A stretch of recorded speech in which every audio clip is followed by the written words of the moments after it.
What's up, everybody? We're back with the Film Rebels today to talk all things Batman. And we've got some crazy folks with us here today. We'll start out with yours truly, JVJ. We got Ethan in the house. Get all those out right now before we start. Get all the tongue ties out before we get going. But Ethan, how's it going, man? Pretty good. Just getting over being sick, but everything else is going well. Good to hear it. Yep. And our guest for today is going to be, I don't know if he wants us to call him Samaritan or by his secret identity or his whatever you want to call it today, since we're talking Samaritan is my real name. The other one is my secret identity. Okay. You can call me whatever you want, man. Oh, whatever I want. Okay. That's awesome. I'm sure it's going to be pretty vulgar. Yeah, you know me. I got a filthy mouth. Yeah. How's it going, man? You doing all right? Just a bit of a long work day. You're just, chasing down bugs, writing payment software. Just the gist. But sounds great. Yeah. I'm good. I had to rep my Braves attire today because we just came off of a nice little streak of wins. So, well, it's not streak. We won 6 of 7 against all the New York teams. So, I mean that's a win in my book. So New York teams aren't really doing that great either, though. But. They're having a rough year. That's for sure. But we, as Braves fans, we're a little spoiled these days. So hopefully we can keep it going and get us another World Series this year. So. Anyway, let's get to the actual topic at hand. Batman. We're going to talk today. We're going to give everybody a chance to make their cases for the definitive Batman experience. We'll put it that way, and also the definitive Batman himself, because we've obviously had. I think there's a way to take the portrayal of Batman and separate it from the actual work. I mean, I know they're obviously interconnected, but I think there's a way to say, okay, this guy, maybe he wasn't in the best movie, but maybe he did a decent job at playing Batman and portraying the character. So we're going to get into what's the best Batman content and also who's the best Batman in everyone's sort of opinion. And there, hopefully we can, like I was saying before we started, we'll just grind each other's opinions into the dust here. We'll get real dirty with it. So throw some elbows and no. In all seriousness, guys, we'll keep it civil. We'll have some fun with it, and we'll just see where we go with it. But yeah, we'll start out kind of prefacing. I guess when we say this is a sort of a debate or a argument, whatever you want to call it. We'll start out with some guidelines as to what maybe the people watching, if they're not as familiar with Batman, or maybe you're more familiar. Because like I know for me and Ethan as well, neither of us are like big comic book readers. I mean, I've read a few of the Batman comics. Batman Year One, The Long Halloween, but outside of some of those, I've not read a ton. So most of our thoughts and opinions are going to be off of the little we know about the comics and the character, but also mostly the movies, the shows, the games, whatever. So, Gavin, in terms of how your comic book knowledge, I have no idea how much you know. So we'll just let you kind of throw that out there whenever we get started. But yeah, so.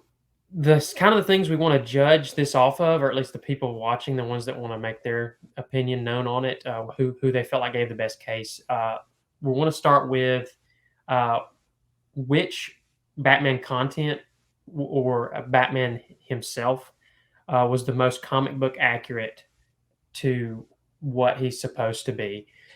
And another thing is not just the comic book accuracy of the character and the world, Gotham City and all that, but the quality of the content itself, whether it's a movie, a game, a show, whatever it is, we're going to also judge based on, or try to make a case based off of, in terms of the content itself, how quality was it, production, design, acting, story, all of that.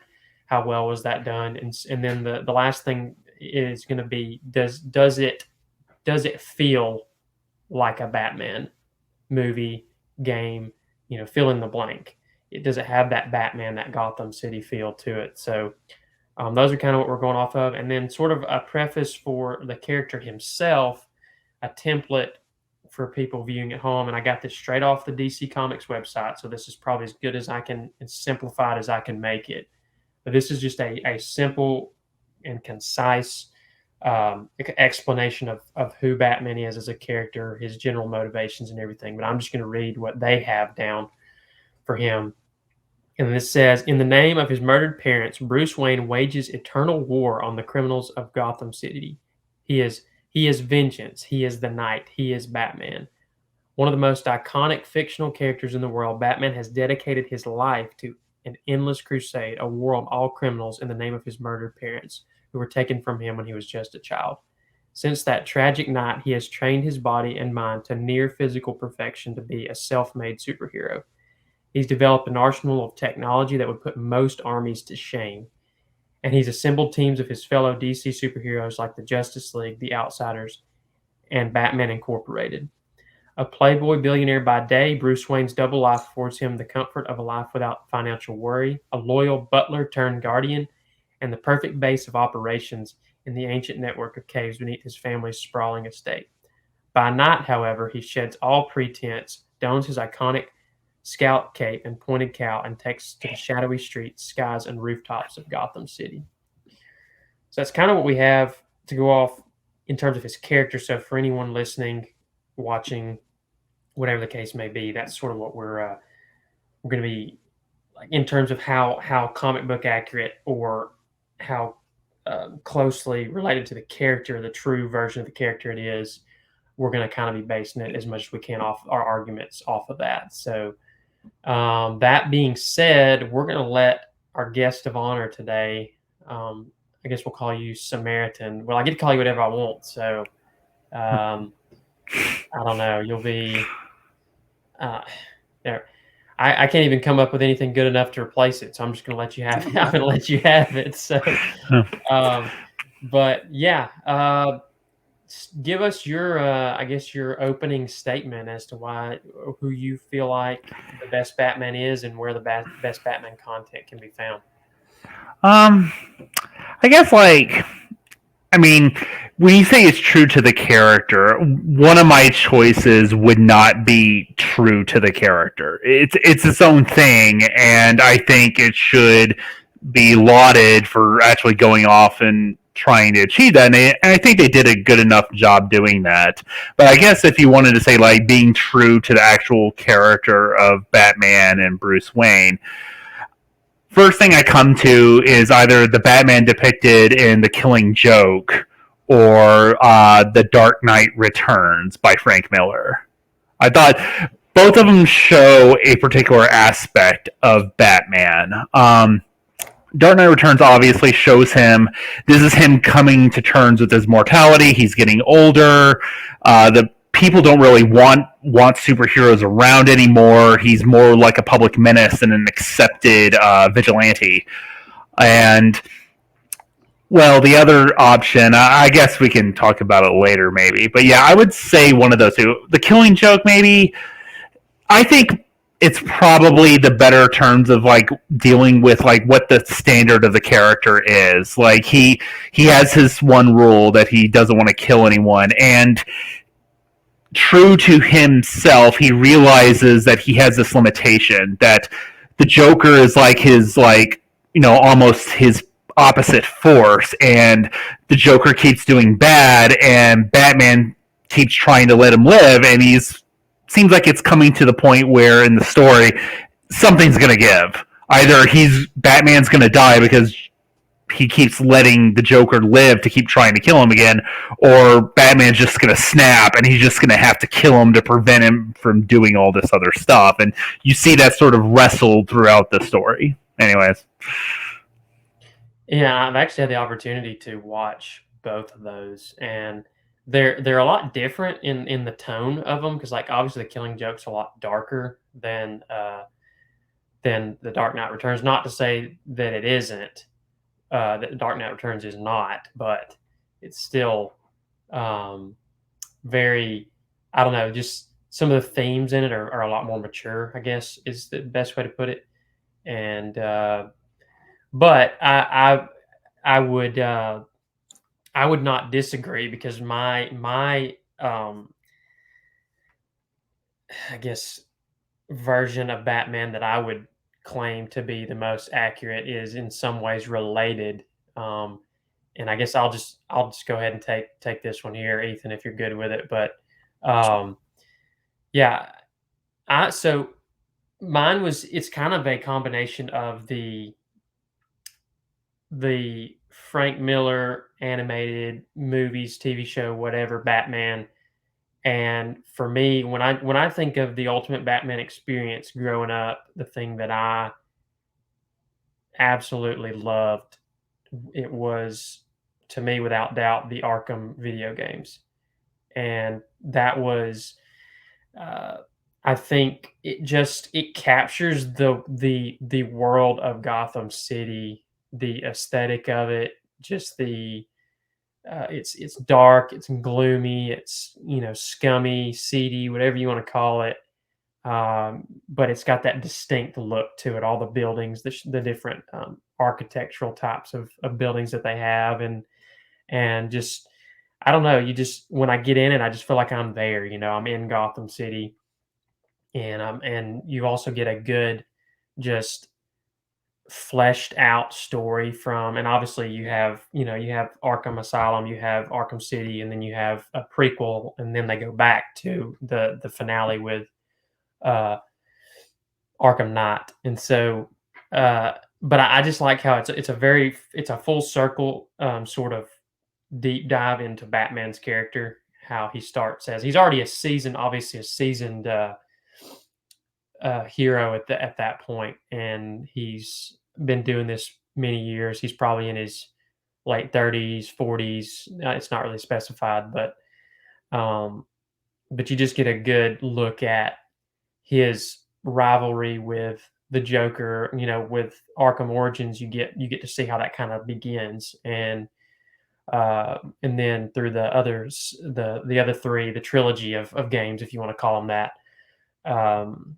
Those were all, they took him from this ongoing rivalry with Joker, and then ultimately it comes to its head where it's like, how the choices that he's made, kind of like you were saying with the Killing Joke, or with the Dark Knight Returns, where it's like he refuses to kill really any of the villains in the Arkham series, and each time, like, he's either losing the people he cares about, or he's putting everyone in danger at times, because all these criminals are breaking out, and the superpower beings and different people. So it's a very similar theme, but I think I also go back to just the iconic voice acting from Kevin Conroy.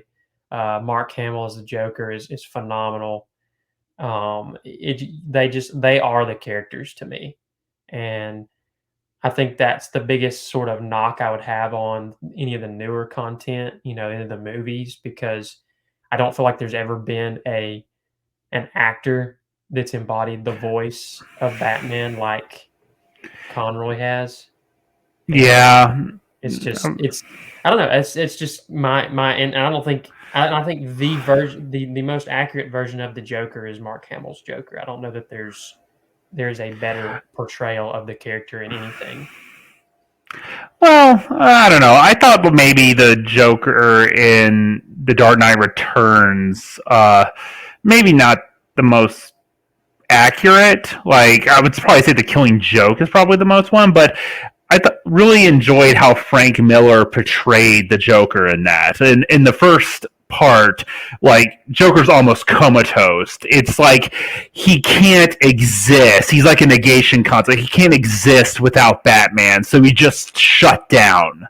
And slowly, as people start talking about Batman again, he starts to quote unquote wake up, and he has a new sense of life. And gosh, and when it comes to the finale in part two,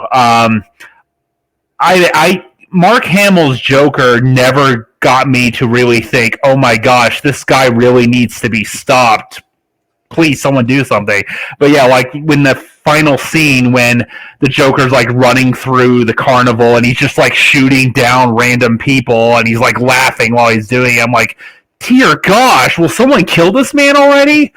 And yeah, you could see, even in before that starts happening, Frank Miller's Batman is like he's reached his tipping point too because he throws the batarangs, like one of them hits him in his eye. He's like, I'm through playing. And yeah, you feel like it was really just charged up a notch. But I really do appreciate the way he interpreted that character. Yeah, I mean that's and I didn't even realize this until now that in the Dark Knight Returns that was I thought for some reason that was Mark Hamill, but it isn't. It's the guy from is that the guy from yeah, the guy from I know him from the Lost TV show, but he played one of the key characters in the Lost What series, character do you play Michael in Lost? Emerson. Do what? What character do you play in Lost? Oh, he played the guy with the glasses, the kind of nerdy guy. I think he was, I don't know if he was one of the villain. I have not seen Lost since high school, so I don't remember, but I'm looking it up right now. Okay. He played,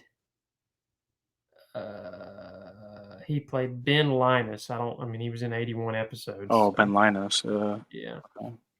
So, but yeah, so that's a good point. I was about to say, Gavin was like, yeah, but that was Mark Hamill, but then I just looked it up and it's not. But I believe it was Mark Hamill in The Killing Joke, though, wasn't it? Yeah, and I would say that was like the truest interpretation of the character. Like he's theatrical, he tries to be funny, but because he's a Joker, what he was before he became that alter ego, he was a failed comedian. So that sort of just bled into his other life. And so he's doing all these like musical bits and he's just trying to make light of this insanity that he had to endure, and this is how he deals with, the one bad day. That was his reaction to it. Yeah. Cool. Well, let's let Ethan have his say here, and then we'll go into because I think we're gonna have the most opinions and maybe differing ones. I want us to get into specifically not just our arguments because I think so far, I mean, I know me and Gavin's have been somewhat similar. Surprisingly, that's shocking. I know. If you know if you've ever been around me and him, it's like I was telling Ethan earlier. Our our opinions are nearly polar opposite a lot of the time. So Well, I didn't tell you the other one that wasn't true to the character that I enjoy, but I thought was cool for doing its own thing. I haven't told you that one. yeah, You'll hate that one. we'll get to that one in just a second. We'll let Ethan give his bit, and then we'll kind of go through some of the popular the movies. We'll go through the movies. We'll go through s- that's probably as far as we'll get today. Just some of the from the movies all the way. From obviously I was well before my time, the Adam West Batman, so I can't speak to that. But I will we'll go through some of that. But yeah, Ethan, go ahead and give us your take. Yes, I mean, like it's actually kind of similar to yours. Mine are actually Arkham games as well. That's like my probably all-time most favorite Batman depiction because I just think he's very brutal. His detective work is, I mean, I don't know, it shows like detective work, which is kind of something he's known for, is the greatest detective in the world. Yeah, I don't know. There's something about that. It was just like the villains in the games as well were great. And he did it all in like one night as well. Each game was all like one night. He did all this stuff. So he was like fighting Arkham Asylum. He fought Killer Croc in one night with Bane as well. So it's like, he had stuff like that going on. And then on top of that, he fought who was it at the end? It was Joker. It's Joker in the first one. It's Yeah, Titan Joker in the it's first one. technically Clayface in the second one, although Joker's kind of instigates it, and then Yeah. it's So the third one. Scarecrow.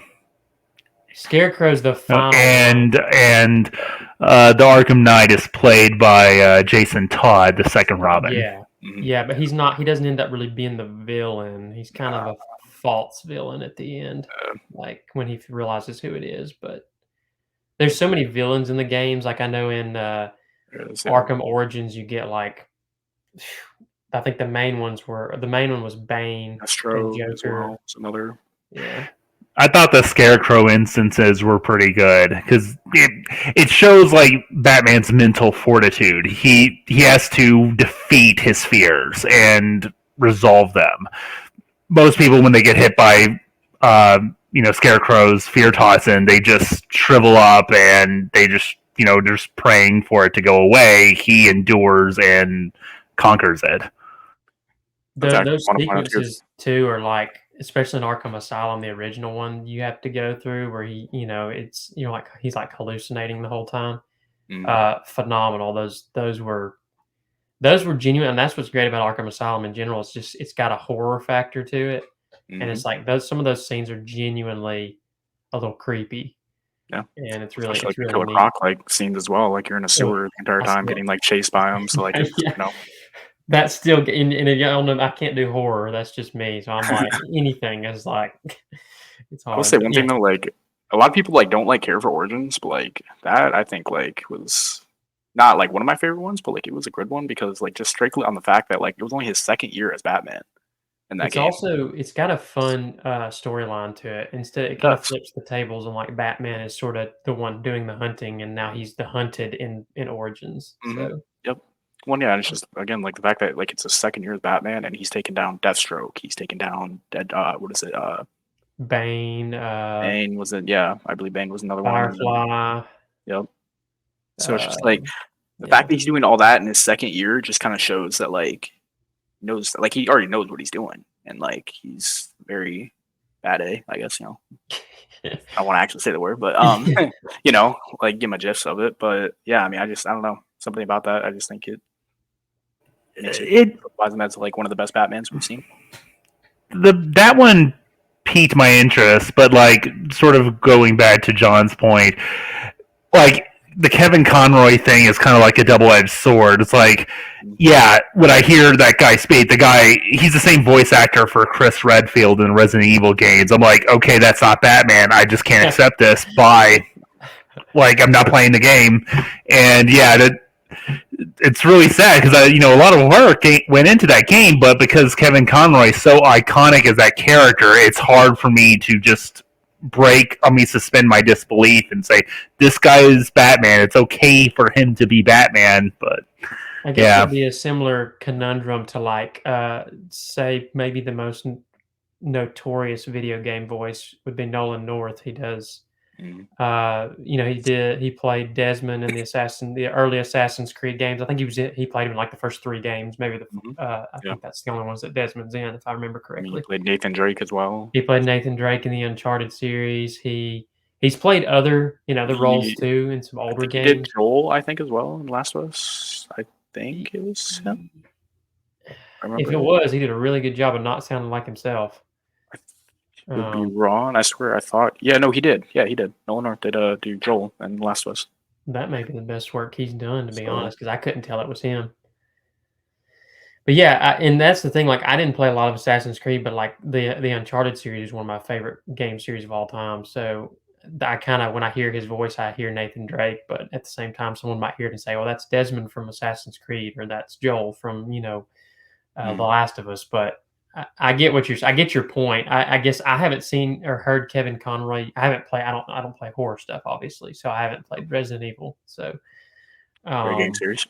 Yeah, I know it's got a lot of praise heaped on it. So, I'm sure for horror enthusiasts out there, it's a lot of fun. But not for me. Not for me. So this might be the most uninteresting segment of our show because we mostly agree on everything, which is kind of funny, but for the most part. But I guess, Gavin, we'll let you throw your wrench into it since you've got Okay, yeah, I got my contrary opinion. Okay, so in all honesty, I'm not doing this as a troll. You're not going to say Batman and Robin, are you? No, I'm not. I would say, like, in just general, like, doing its own thing, like, just the sheer content, not trying to live in the shadow of Batman, just trying to be its own thing, I would say Batman Beyond. You guys probably never saw that, did you? No. Like the animated, I'm guessing, show, correct? Yeah. So, I'll break it down because I mean, yeah, I guess it was like way after your time, or sorry, way before. Yeah. Well, was it early 2000s or was that a 90s or even later than that? I think it was early 2000s. That may have been right.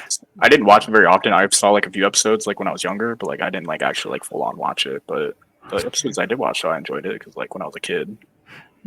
Yeah, like it's like to break it down for at least for the audience. 1999 to 2001, just for reference. Yeah, like he's the older Batman, Bruce Wayne. He sort of got too old to do this, and because and I really enjoyed how they portrayed this in the very first episode. That Bruce Wayne puts on the like advanced Batman suit that's Batman Beyond is typically known for. He stops a group of criminals from kidnapping, and he has a heart attack. And he starts getting beaten up really bad by one of the criminals, and he just feels so desperate to survive. He pulls a gun on him and like gets ready to shoot. The criminal freaks out and runs away. Batman leaves. He's like holding the gun in his hand. He like freaks out and just throws it on the ground and runs back to his cave, turns off the Batcave power, and is like, never again. It shows like it puts a good end to the character. This is why this character would truly stop being Batman other than getting himself killed, is that like he had that one rule, he almost broke it, and he realized he has to let go, or he's going to have to be willing to kill people, and that's not what he's willing to do, so he does it. In comes the main protagonist.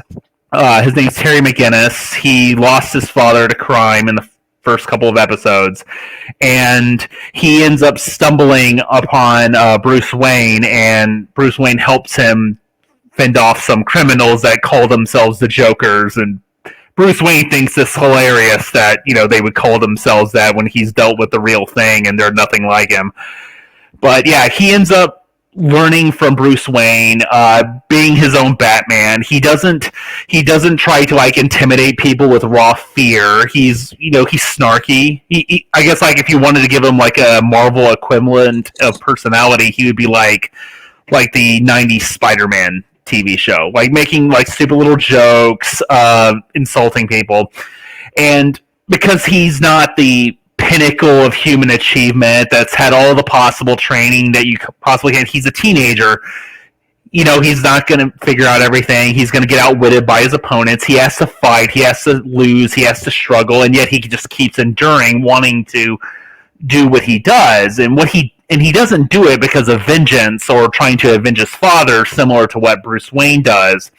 He does it, he puts on the mask because he wants to be a better person. He felt like he was a punk kid when he was younger, and he thinks, when I can put on this mask, I can do good things for the city, and I can feel like a good person again.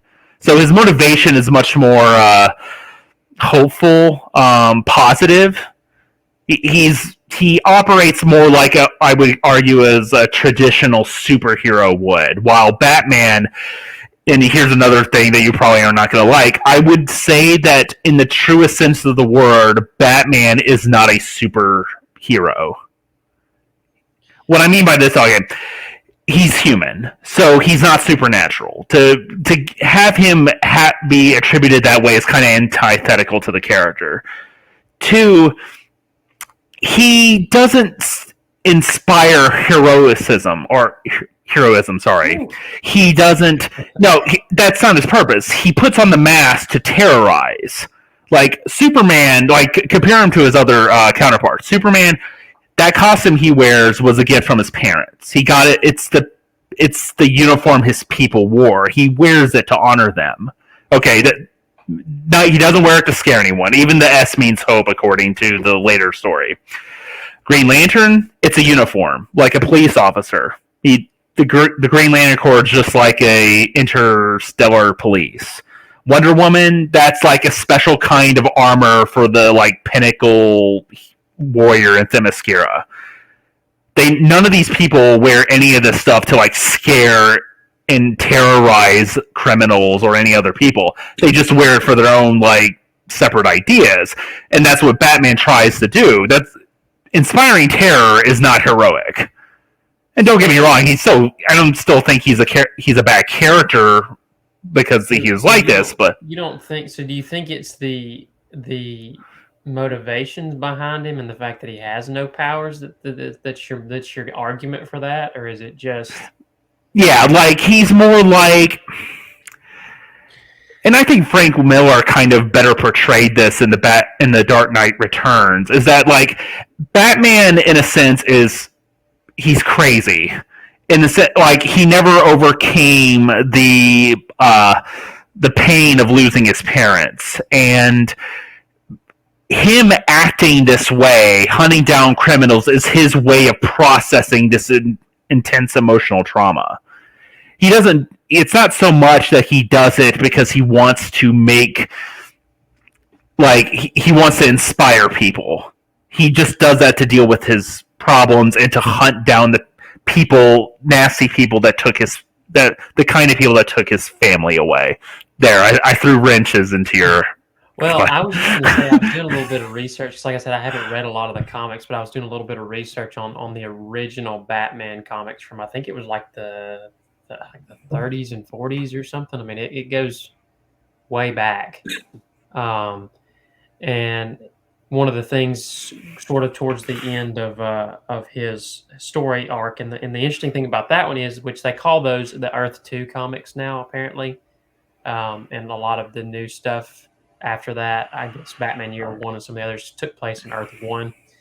But the interesting thing about that was he had like a complete story arc where instead of them like continuously resurrecting him throughout the span of those comics, he actually had like a clear beginning, a clear arc, a middle portion of his story, and then a clear ending, a death and everything. But one of the things that he says to, I think it's Dick Grayson or whoever it was that was taking up the mantle after him, was that Batman was always supposed to be an ideal. It was never supposed to be one person, because they were making the argument, him and Batgirl were arguing between themselves. Should Dick Grayson take the costume and basically take up the role of Batman? And I don't know if it was a conversation they had. There was some weird comic about Batman coming back as a ghost that was kind of crazy, but basically he tells Robin, he's like, Batman, it's not about Bruce Wayne. It's not about one person. It's about the idea of Batman. And it's not so important that there is a Batman. It's important that what he stood for carries on, basically. And so you can debate, and we can debate what he stood for, because I think some people would argue, like I would argue a little bit more, that it is heroic to the fact that his whole sort of crusade was to basically combat organized crime in Gotham, and that's heroic in and of itself, like the concept of that and the act itself. But you could say the methods or maybe his motivations were not the purest. But I think to say he's not a hero is probably a bit of a stretch. Well, I mean, using that definition, here's arguing. Okay, you could say that the Red Hood is like of him of the same coin. Red Hood tried to control crime, but he was all. I think we lost you. Sorry about that.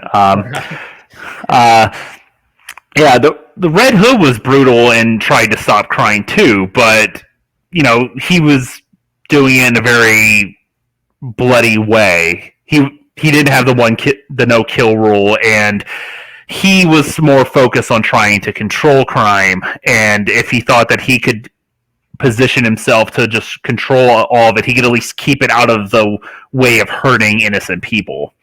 But yeah, I mean, the tactics do matter. So the motivations do matter as well. I guess so. I think you have to put the argument aside that, because some people might say, oh well, he circumvents the law and does what he wants to beat crime, so he can't be a hero. But like if you look at every superhero, Marvel, DC, like all of them basically circumvent the law to do what they do for the most part. I mean, they're doing their own thing. So I think that argument falls apart. And then I think the other thing is, if all these superheroes are breaking laws to be heroic, where do you draw the line between what when you stop being a hero, when you start becoming an anti-hero, as they might call like a Punisher or a, somebody like that, and where what causes you to cross that line? I think is the important question to ask. Yeah, I mean, it's not the crime thing that I think, or like him acting as vigilante isn't what makes him not a superhero. It's how he employs his methods. He doesn't wear the outfit because he wants to just be a symbol. Bats scare him. He understands that. He puts it on because, well, it may help him deal with this fear of bats, but really it's more, if he knows that bats scare him, so he knows bats can scare other people, because it's something primal. It's something like a spider. It's just instinctual to your nature. Like when you see a figure like that, you're just kind of taken back. That's a frightening concept, and he draws upon that to use fear to defeat his enemies. Like to the anti-hero. If you don't mind bringing in something, because I was able to watch through some of the Batman content leading up to this video to refresh my memory, but I think something that I have some issues with the movie itself, but the portrayal is actually to your point that you're making about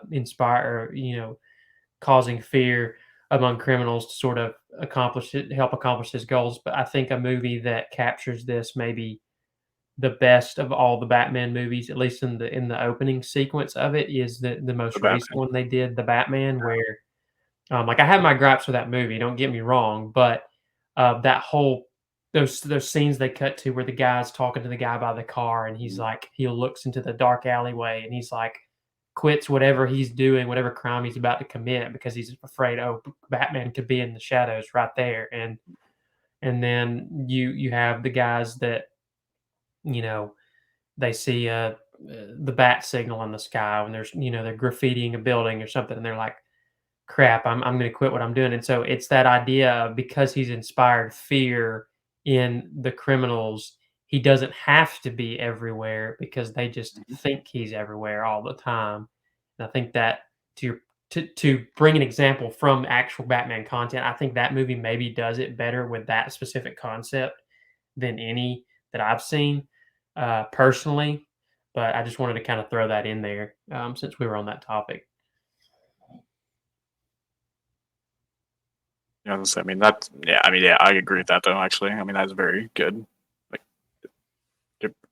Depiction of bringing fear into villains and the criminals and the criminals and stuff. 'Cause, I mean, obviously, once that bat signal goes up, it's like a warning. I mean, he's basically telling the villains he could be anywhere, at any time. And it just it puts fear into them to the point where they don't want to commit this crime. And so I mean, the guy. And he was only about 2 years in that movie. He was kind of where he is in. Was it Origins that you're saying is 2 years? I don't remember the exact time in Origins, but I know he was a younger Batman. But Origins was his second year. In just 2 years, he's inspired that much fear. I think it's a very accurate portrayal of what Batman was trying to accomplish when it comes to striking fear into the hearts of the criminals. But yeah, Gavin, you can continue with what you were saying. Sorry. Yeah, I mean, would I classify Batman as an anti-hero? No, I still wouldn't say that, but I wouldn't say he's a hero either. Yeah, he kind of straddles. I would say anti-hero is Spawn or maybe Blade. They're yeah, they have their own agendas, and being good doesn't really coincide with that. Spawn doesn't just kill innocent people because they stand in his way, but if you cross Spawn, you're a dead man. Same thing with Blade. He hunts vampires. He doesn't want to inspire anyone, but if a human gets in his way, he'll kill him because he has that agenda and you're stopping him. But I think the general consensus among like comic book and just superhero fans is anti-heroes are the ones basically that break the no killing rule. Because most of the heroes, the ones you think of um, in DC or Marvel or Dark Horse Comics, whichever ones you choose, um, the ones that are considered the heroes tend to be the ones that don't like they have that sort of um, that one thing that prevents them because I mean Batman even says it, the reason he doesn't kill is because he's already sort of in a gray area by just beating criminals to a pulp. And I would say even though Batman and to your point, Gavin, that you wouldn't consider him an anti-hero, but you wouldn't necessarily consider him a hero. I will say he's somewhat of a unique case because his character is so extremely distinct from the others in the universe, and that may sound kind of uh, dumb to say that because obviously they're all different some way, but I think the way he's portrayed and the way his character is so much different than I would say the only hero I could maybe compare to him that reminds me the most of him that I'm familiar with would be like a Daredevil because Daredevil technically has some supernatural abilities. It's not necessarily superhuman. He's just got enhanced, Senses. smell, hearing, whatever because of his injury. But and it may, I'm going mainly off of the Netflix series because I don't. That's like my favorite Marvel content, and it's also where I got most of my Daredevil information from. I don't know how comic book accurate it is. I haven't read it, but I would say he's one of those ones as well where it's like he's just beating the absolute crap out of people like Batman is, but he won't kill them because his sort of one rule is for Batman, if I kill, then I'm no better than the criminals that I'm fighting. So I mean, I would say though, okay, pre-Disney Marvel, I would say they killed people. Like even in even in like some of the Disney Marvel movies, they kill people. Like Thor killed Thanos, like cut his head off. Right? I mean, well, I guess I don't like fault the guy for that. I mean, he Tony killed Stark technically kills Obadiah Stane at the end of the first Iron Man movie too, doesn't he? So Yeah, technically yes. not directly, but he sets off the explosion that kills him. So I mean, technically, yeah. think about it, I guess Captain America kind of killed Red Skull to an extent, a little bit. Yeah, I mean the DC like no killing thing. Like they took Batman's no kill rule and they applied it to the entire Justice League. And I know this is gonna like tear away some of the magic of it, quote unquote. But I think it's obvious why they have that concept. Like they want to be able to reuse their villains. But like they want the Joker's iconic. They want to be able to reuse the Joker. Doomsday is iconic. They want to be able to reuse him. And if Batman snaps the Joker's neck, well, obviously he's not coming back for another comic book series. He's dead in the ground. So they come up with this rule, and yeah, okay, we're going to just treat that all life is sacred, and we should never kill anyone for any reason. Okay, but you see how ridiculous this is as the story plays out. It's like, okay, you throw him in this prison, he breaks out like 3 months later, and he kills a bunch more people. So, I mean, it makes the story ineffectual. It's like they're just like Batman and all the other heroes are sort of delaying time. And I would kind of say that's sort of my gripe with the DC comic genre in general because of this concept. It feels like everything they do is ultimately self-defeating because they're just going to pull him. They're going to pull the hero right back out, and I mean the villain right back out, and he's just going to cause more mayhem.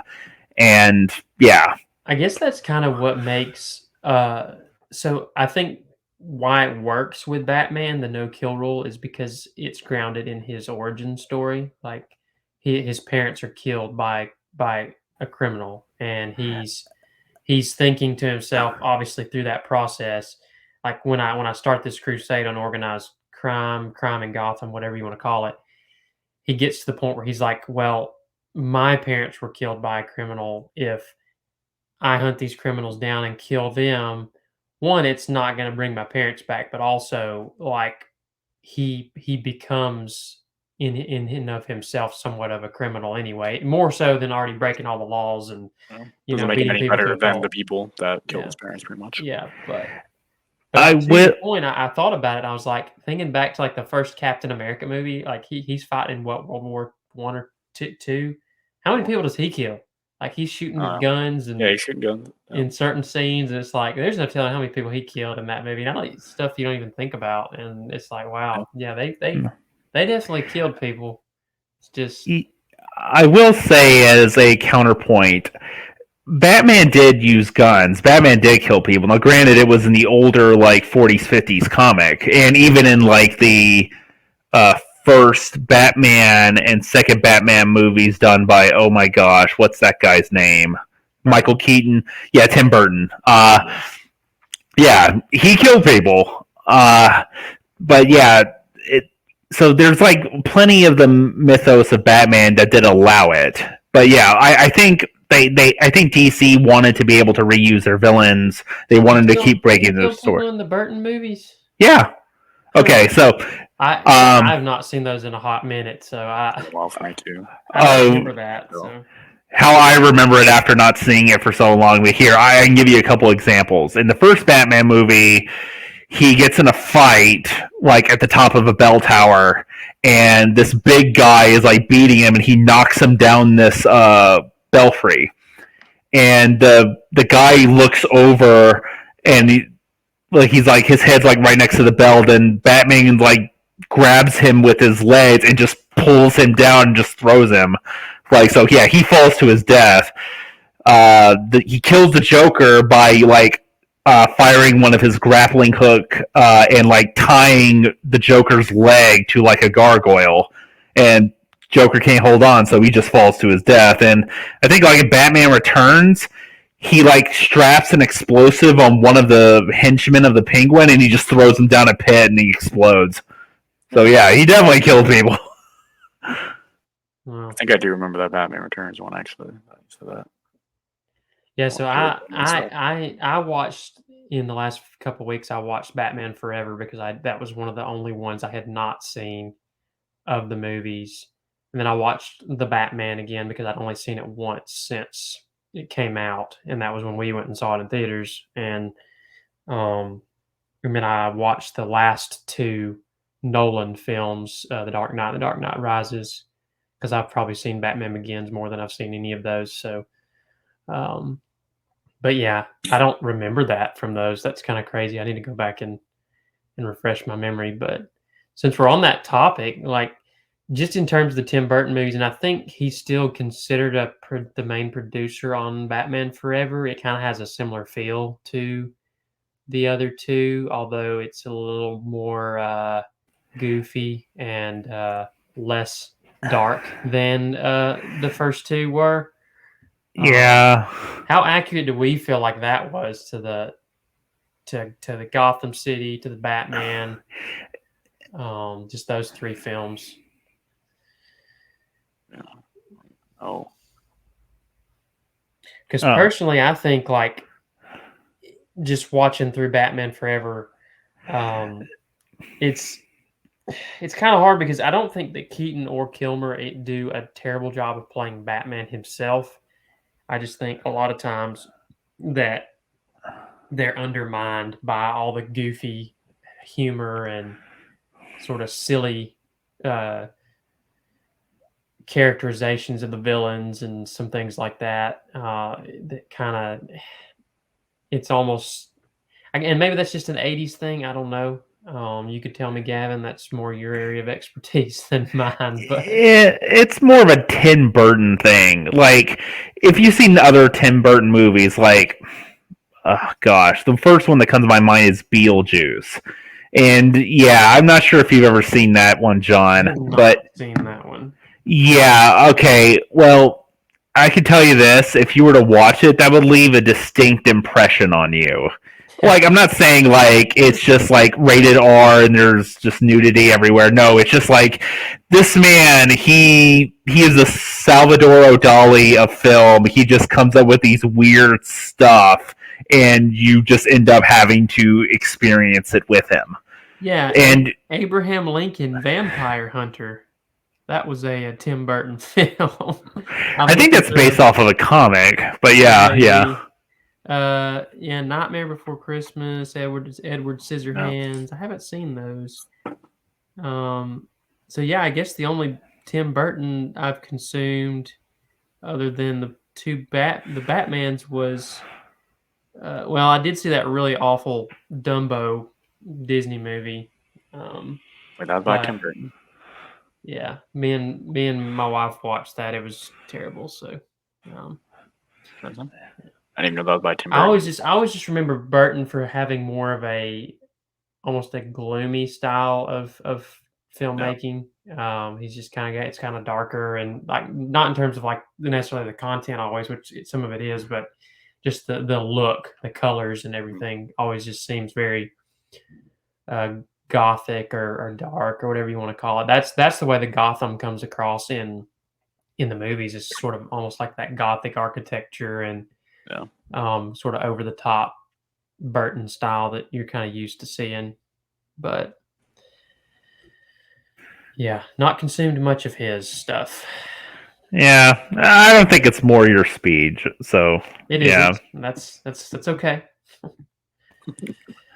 But geez. I mean, I think so.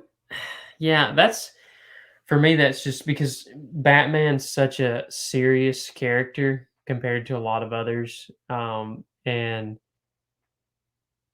it's just hard. It's almost like the way Marvel is these days with theirs, and they've kind of always been that way with their movies, where they can't let serious scenes marinate without throwing some sort of joke in there.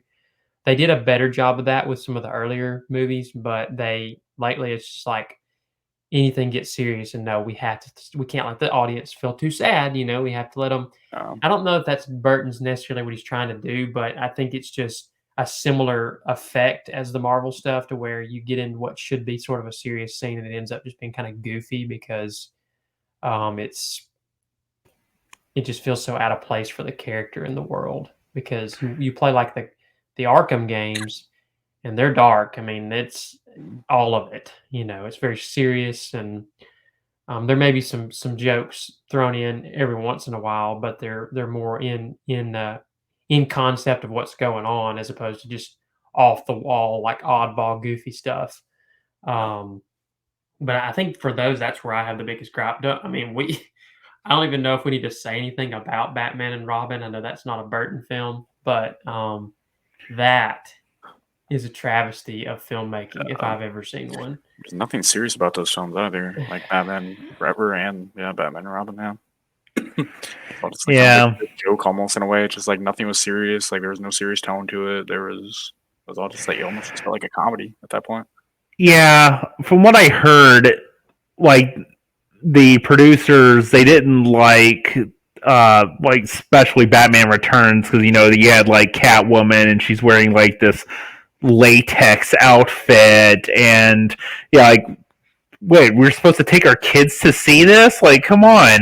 And so they were like, okay, let's get Burton out. Let's bring in like Joel Schumacher. I think that's his name. And yeah, it's like, okay, we want something that we can put on Happy Meals. We want to be able to push, action figures and that stuff. So get us a movie that we can do this for. So that's why you have like the lighter colors and the lighter content. I mean, I get what they're trying to do, but it's not. But you might as well just do a different hero at that point, because you almost have to, if you want to go more lighthearted, you almost have to do what Marvel did with like Guardians of the Galaxy, and just pitch it as a comedy. It is a comedy. It's not meant to be serious all the time, but you almost have to you have to be intentional about pitching it as a comedy, because like you can't just make a Batman movie not tell people it's like a slapstick comedy with cheesy, corny jokes, and the villains, can't utter a line without making some dad joke or some just off the wall, crazy, stupid joke. It's like it's like I feel like it's how it's going to be with say a character like Daredevil in the Netflix series. Those shows are pitched as like adult oriented, gritty, realistic, just dark, uber serious. And now that Marvel, that the MCU has gotten control of that character for their future plans. They're wanting to basically revamp the character, but make it more palatable for the MCU. And like after watching, I mean, same actors, a lot of the same supporting actors, and after watching that, I'm like, in no world does this work if you've seen how he's portrayed and how the whole world is in the Daredevil show on Netflix, because it's like you're taking something that doesn't belong there. It's like taking a character like Ghost Rider, which is not a hero. I mean, it's anti-hero is the Vigilante. it's which his whole bend is he harvests souls for the devil, more or less. Like that's his that's a sort of a paraphrase of it, but you know that you can't the reason he's not in the MCU is because you can't make that work in their current version of the MCU, because kids, if you're true to the character, kids can't go see that, and they can't. And that's why I feel like with maybe the problem they ran into with all of those Batman things, like you said, Gavin, was they were stuck between, can we market this because they're comics and kids read comics?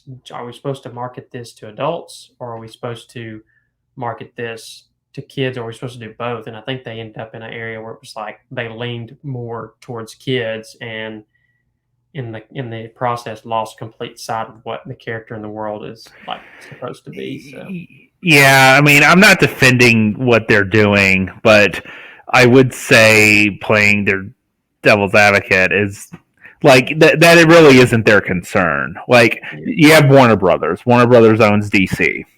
And I would say they have like a trinity of characters, while Marvel is more diverse. And what I mean by this is like DC has diverse characters. They have their own, but they're not like characters big enough to bring people to movie theaters to buy like tons and tons of action figures. The things that these people want is ultimately money, right? But the three their three titans is Wonder Woman, and she's probably the weakest. Superman, probably the second strongest, and Batman, which is the strongest. While Marvel has probably before the MCU, probably had I want to say maybe a dozen or so that could do it. And Spider-Man, X-Men, Fantastic Four, Iron Man, Captain America. Well, and even Iron Man and Captain, and according to a lot of comic book junkies, Iron Man and Captain America weren't even mainstream hits in the comic book world. It was like Spider-Man was the big one, and it was, X-Men, Fantastic Four. Those were kind of the big sellers.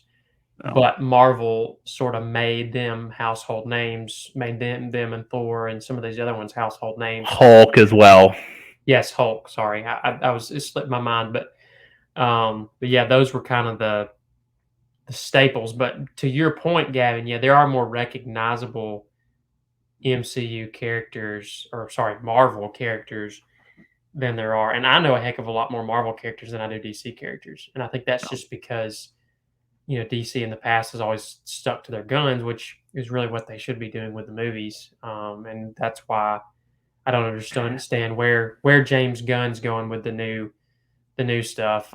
He's throwing a bunch of obscure characters that I've never heard of out there. And I'm like, I think if you got characters you may say that, that Marvel's got all these characters that in terms of the numbers that are more recognizable, but I don't know that you could make the argument. I think Spider-Man would be the only one you could make the argument for. But I don't think there's just one superhero that's more popular than Batman is in the MCU, other than maybe Spider-Man. I'd say he's the only one that you could put them head to head and say, And if you know that going in, like your characters are that popular, then sell the characters that are popular. And I don't think there's a problem with that.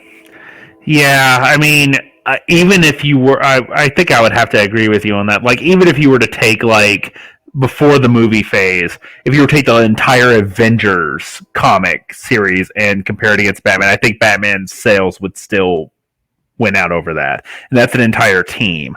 X-Men, I would probably still have to say Batman as well. Yeah. Yeah. Oh, for sure. Yeah. And I think that brings up an interesting point because, and I think probably what Burton and Schumacher and some of those were going for were, you have the comics, then you have the Adam West Batman, which I have seen clips from the show, but I've not actually watched full episodes. But like it's about as campy and goofy as Batman and Robin or some of those movies are, and so it's almost like they wanted to go a little darker, but also the only live action Batman we had seen was the Adam West Batman. So they're like, oh well, that's Batman, right? So I don't know if it was just a mixture of trying to marry the comics with that version of Batman or what.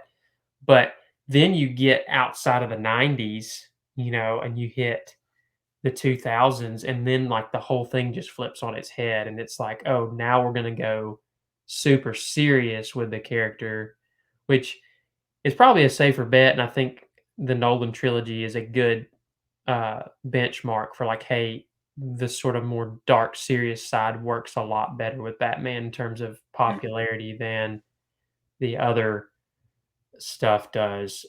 Because even though there are flaws in the Nolan trilogy, the Zack Snyder, Ben Affleck Batman, the Robert Pattinson's Batman, I would say they're still generally more well accepted than pretty much all the stuff that comes before.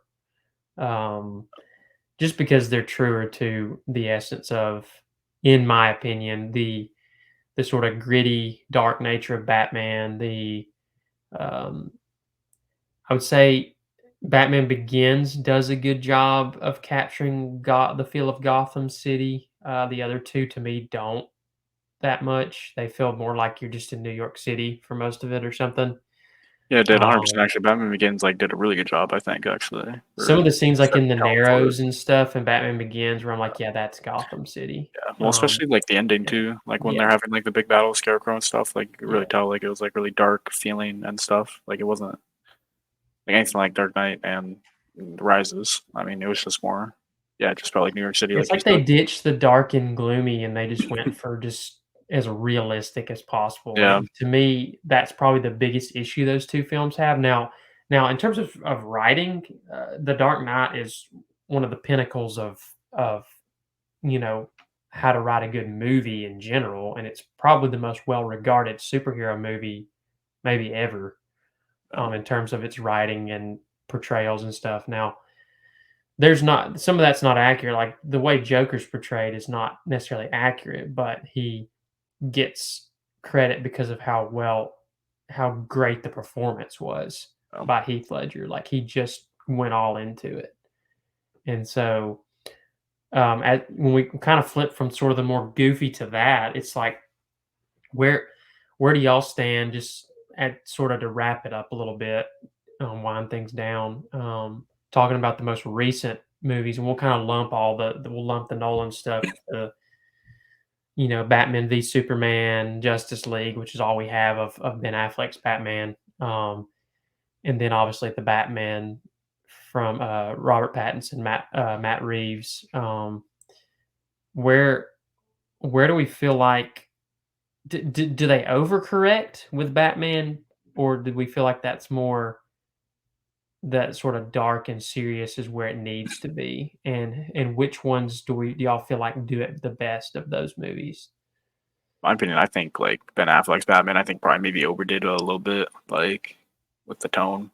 Well, not even really tone, I guess. I don't know. I guess yeah, the tone. I mean, it's obviously the killing and stuff. Like, it just was a little different, but I think they kind of like overdid it a little bit with that. And on top of that, like just the writing was terrible as well, so that didn't really help a whole lot. But I mean, I feel like they got like the dark and gloomy side of it kind of down maybe because I mean like it did feel like like dark and gloomy, kind of like a Gotham, We which just should have be. so small a sample size from him. It's like Yeah. none of the movies he's in are his movies. He shares No. them with other heroes, and so it's like I think the biggest praise of him portraying Batman that I've heard is that he really embodies the physicality and the sort Yeah. of the body build of what Batman's supposed to be. He's supposed to be big, intimidating, Mhm. muscular. He can beat criminals down with his bare hands because he's just so huge and he's jacked and he's trained and worked out and done all these things. And I would agree there because he feels to me closer to like how the Arkham series portrays him. He's a Mhm. bigger, more menacing More brutal, I would say. figure of a human being. Yeah. And I think definitely when you look at like guys like Christian Bale and Robert Pattinson, they're thinner guys. Mhm.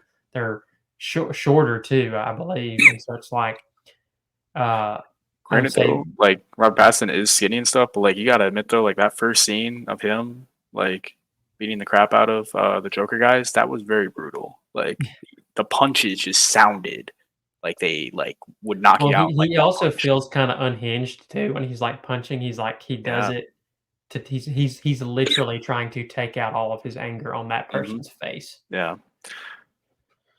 So I But I mean, I think think. I think I so here's my one thing about the Robert Pattinson Batman. I cannot listen to him talk as Batman without hearing the guy from the superhero cafe, that how it should have ended people, where Oh he's like the way he talks. I yeah. cannot listen to Robert Pattinson talk as Batman without hearing that goofy voice from he sounds just like him, and I'm like, God, it's like when you hear a parody of a song, and then every time you hear the song, that's all you You get the hear is the parody. parody. That's Yeah. how I am listening to Robert Pattinson when he talks as Batman. Sure. And yes, I just laugh about it. I'm like, because I just think of the guy in the superhero guy. He's like, it's like that's what I hear whenever he talks. That's fair. I mean, I did like that he did more detective work stuff, but I don't think they showed. Oh gosh, it's been a while since I saw that movie. So I mean, yeah, I guess like he was clever enough in it. I But don't I know don't that know. any There's version. Sorry, I didn't mean to walk on you. I don't think it's any okay. version of Batman has ever captured the intelligence of Bruce Wayne as Batman. I don't think, like, when you look at the comics, he didn't just hone his physical skills, he honed his intellectual, his detective skills to the point where he's called the world's greatest detective. And I don't think any of the movies have captured how intelligent he is supposed to be, because there are some times in the Batman movie where he's the most recent one where he's I do like you said, Gavin. I rewatching it last week. I really liked the detective aspect of the movie, Mhm. and but there are a lot of times where he just seems not stupid, but it's like Well, the way he figures things out and makes his deductions. I'm like, Batman's smarter than that, and it's just he gets a lot of help from people in the movie to figure things out. I'm like, I just not that he has to be perfect and know the answers to everything, but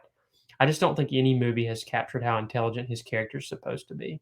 I feel like in the defense though, for like that movie though, he's very inexperienced though. Like this is only what his second year as Batman as well. So it's like inexperience I think kind of doesn't help. So like I feel like when we see the next movie, hopefully it'll be a lot better. But I mean, I just think it's more like inexperience and he's learning still. And so I take that into consideration a little bit with that. But that's just how I feel about I it. mean, I guess that's fair to a certain degree, but And you have to keep in mind, like a couple of things. One, like a writer cannot write a story or a character more clever than himself. Like it's just a mental limitation. And two, remember, this is ultimately written for an audience. And if you try to make like Knights of the Old Republic 2 in theaters or something like that, people are just going to be like, yeah, I don't understand what's going on here.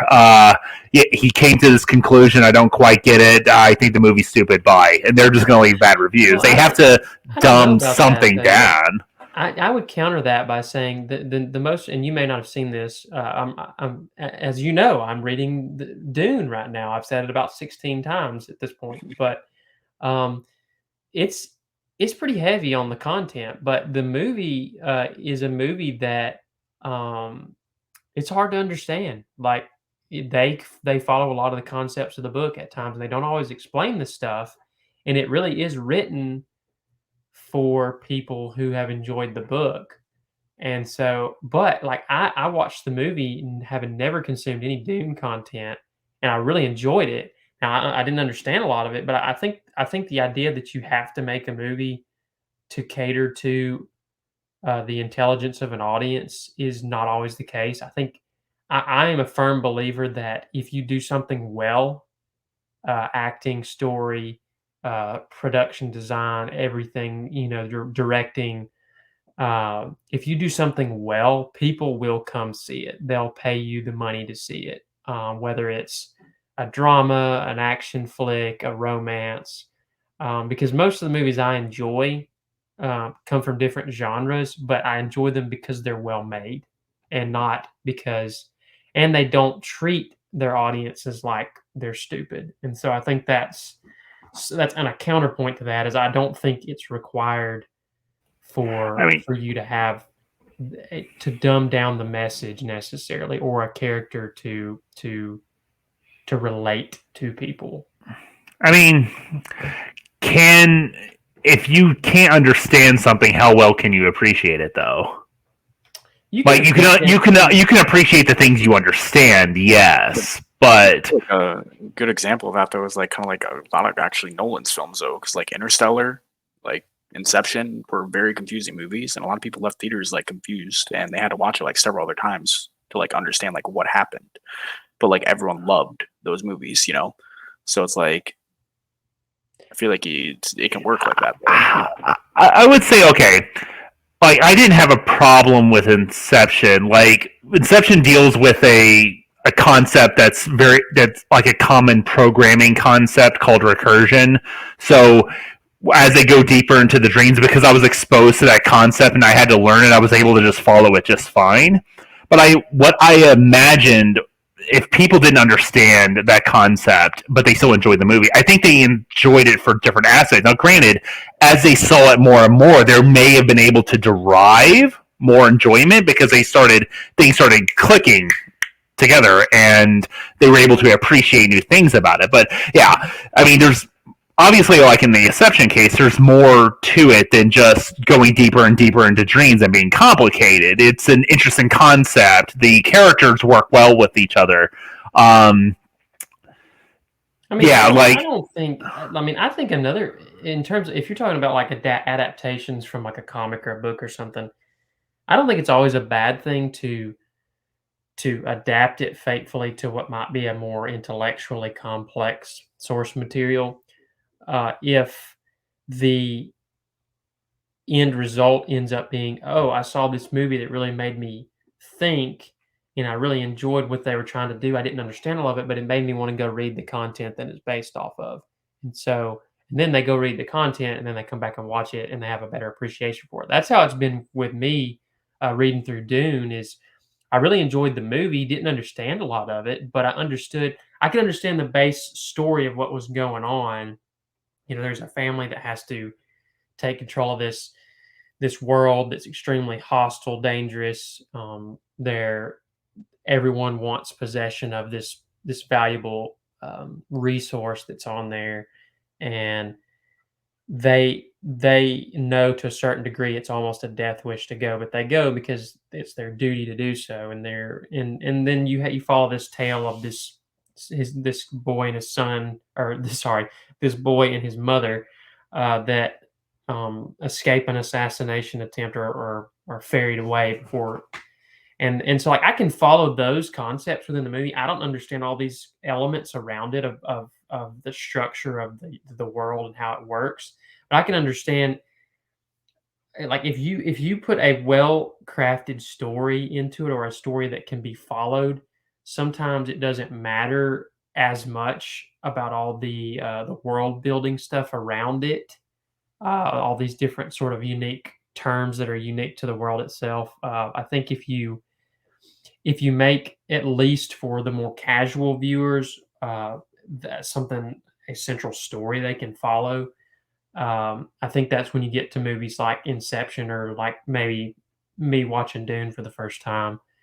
You're not always going to understand all the surrounding things with it, but you can appreciate sort of the basic story, which in more or less is like a hero's journey sort of thing, where he's a young and experienced kid, and then he goes through this process of maturing quicker than he should have to because his father's killed and they're exiled and all these things. And so, like, I can follow that in any movie, regardless of the complexity of the things around it. And I think that's where, as long as you do that and do it well, I think it can draw casual people in because of it's just well crafted. And I think that's and then you're also drawing in all the fans of the source material because they're like, hey, this is just like the source material. So I think it's a win-win in that scenario. Very fair. Yeah. Well, I think we're about out of time at this point. I don't know that we ever came to definitive conclusion. We all kind of agreed at the beginning that like the Arkham's Batman or the Kevin Conroy's and the animated versions were all kind of our favorites. So it's kind of, I don't know. I thought we would just have some differing opinions, but maybe I tried. I gave you Batman Beyond. yeah, and I don't necessarily. I mean, I hadn't seen it. I mean, it was technically before my time. I mean, I was born in '96, but I was too young to watch it when it came out. So, but yeah, I grew up on like probably. I grew up like I watched The Amazing Spider-Man, Scooby Doo, the second version of Teenage Mutant Ninja Turtles, not the original one, but Power Rangers, stuff like that. So I didn't grow up on that, but my first introduction to anything Batman, I'm pretty sure was Batman Begins, and and then subsequently the Arkham games, and Well, I then would went back say and watched the old stuff. So try it, but remember, just keep an open mind. This isn't Kevin Conroy's Batman. Kevin Conroy is the voice actor for Bruce Wayne in the story, which is one of the reasons why it worked. But yeah, it's just a different take, and if you come in with an open mind, you might enjoy it. It's for teens. I've also heard by the Batman animated series is really good too. I think that came before Batman Beyond, maybe early '90s. Yeah, it did. Yeah, that's like the Batman that I grew up with. Let's see. Now you can date me. 1992 to 1995. So yeah, right before I was born. That's when it ended. So yeah, I mean, I guess the people watching can make the determination for themselves. We've kind of thrown out. I know we didn't get to get into a lot of the newer stuff as much. I think, yeah, it's hard because I don't think you can't point necessarily to one and say this one did everything right about the character, and I think it's hard unless you're sticking, page by page to the comics to do that. But I think you can definitely find positives from a lot of them. I mean, I think Christian Bale's portrayal of Bruce Wayne is probably the best of any of the movies. And then I think, like, Ben Affleck probably does the physicality of the Batman character the best. And then I think Robert Pattinson probably does the best job with the detective side of it. So, it's a mixed bag. And so I think it's been a good discussion, and maybe we've gotten through some things that people will have something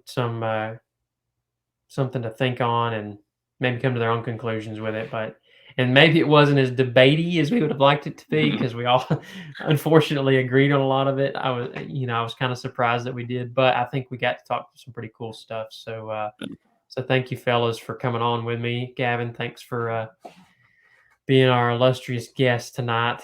And no problem. We will definitely have to have you back on again to to maybe play devil's advocate or something on on another topic. Yeah, I can do that. Maybe I should change my name to the Contrarian. You do it about as well as anybody I know. So, but anyway, thanks everybody that's tuned in, that's watched us tonight. Hopefully, y'all got some enjoyment out of it. We will be doing this again in 2 weeks, and it'll be our first week by week review. We're going to be reviewing the Gavin will be really excited to hear this. We're going to be reviewing the Ahsoka series that's coming out on everybody's favorite streaming platform, except for me, Disney Plus. So, yeah, we'll be doing that in 2 weeks. We'll be going every couple of weeks. We'll be reviewing a couple episodes. I think the first one will actually be reviewing 3 because by the time we record, they'll have released 2 on the first week and then another one the week after. So y'all definitely need to tune in for that. We're all big Star Wars guys that real passionate about it. So I know we'll have some. I imagine there'll be some good discussion, good debates with that. So stay tuned, and we'll be back with y'all then. But until then, we will see y'all next time.